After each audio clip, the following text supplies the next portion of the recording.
I went to Peru, and within Peru we went to a very remote regional mountain called the Huaraz region, which is in the Andes Mountains. The trip was about going somewhere else and providing health care in a completely different atmosphere where I thought I could offer something I couldn't offer here where I practice. I knew I wanted to go abroad. I wanted to go to a poor region. I wanted to go to a country that spoke Spanish because I speak Spanish. And then I started looking for different organizations, and I found this organization called Mountain Medics International. And it seemed to put together everything I was looking for and to be a really great opportunity to give back and also get to experience a different part of the world and learn some things I could bring back here. I went by myself and I joined the group. There was a group of 10 of us. I was the only American physician on the group of 10. We had 2 dentists, and then there was a Swedish physician who doesn't practice in this country who went along, and then everyone else was support staff. We had a paramedic with us also from Colorado. There was a lot of travel. It took about a day and a half to get there, and it took me 2.5 days to get back because of buses breaking down getting out of the mountains. We were in very remote regions where the people only see a physician once a year. This group that goes every year, they live, some of them, 6 days of hiking away from any village that has electricity. So it was very remote, very basic medical care. So we trekked for 10 days out of our base town through the mountains to different little villages, and to call something a village, sometimes there would only be 20 people in the whole area. Then they would come to us. We had a number of people that would hike 8 hours to get to see us because they would have heard that the doctors were coming this day, and they would come to see us. So we hiked to them, and then they hiked to us. And we would run clinic in the fields and in a tent. We didn't have exam tables or anything like that. They were some of the most wonderful people I've ever met. They were all very poor by American standards. They live in homes made of grass and rocks and dirt. They have no electricity, very little food. They eat potatoes most of the time. They farm sheep and cows.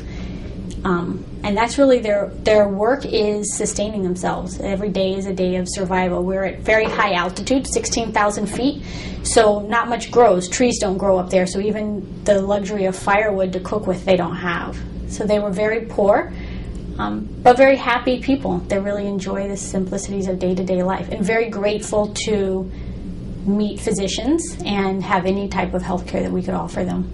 Yeah, there was a little girl, Tanya, who I have a picture of, who was 3 years old, the cutest little thing you could imagine, who pops up to our campsite one night. She has her little lamb on a leash, which she had tied around the leg, because that was just how she did it. And she had been given this little sheep to take to a new pasture, so pasturing your sheep is a big deal.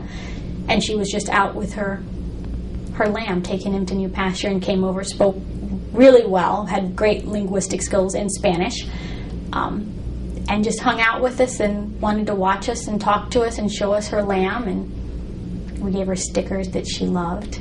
And she was really very, very memorable, and her autonomy at 3 years old was incredible. Coming from practicing medicine in the United States, it's hard to not be able to do everything you want to do for a patient. It's a big adjustment to really figure out what you can do and do what you can do and walk away. There were a number of patients that needed greater attention than we could give them in a tent in a field. There was a woman who had an obvious, huge carotid aneurysm that probably isn't alive today. We told her she needed to go to the local town, Huaraz, which was an 8-hour ride on a horse. She didn't have a horse, and she didn't have anyone to tend to her sheep, so she said she wouldn't be able to go.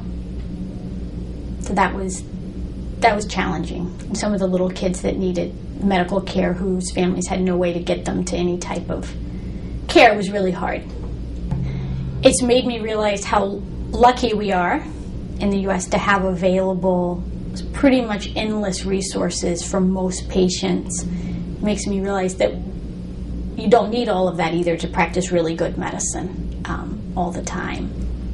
And made me really realize that one of the things I need to do, and one of the reasons I'm a physician, is to go to these other places, because there's a lot of help that we can provide, or that I can provide, that I can't provide here, because the resources are just so different, and the impact you can make there is immense with a small amount of time, and a lot of compassion. It goes a long way.